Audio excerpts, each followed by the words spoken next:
Matapos ang mga linggo ng tsismis at sabi-sabi, nagulat ang Pilipinas nang kumpirmahin ni Boy Abunda, ang King of Top, ang hiwalayan ni Kapuso star Bea Alonzo at kanyang ngayon ay ex-fiancé na si Dominic Roque sa episode ng Fast Talk with Boy Abunda, noong ika-6 ng Pebrero.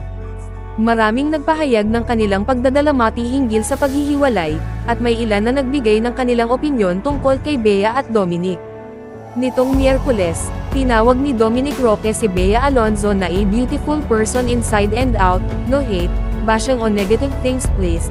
Ito ang kanyang pakiusap sa publiko kung saan sinabi niya ito sa caption ng isang reposted video kasama si Bea Alonzo.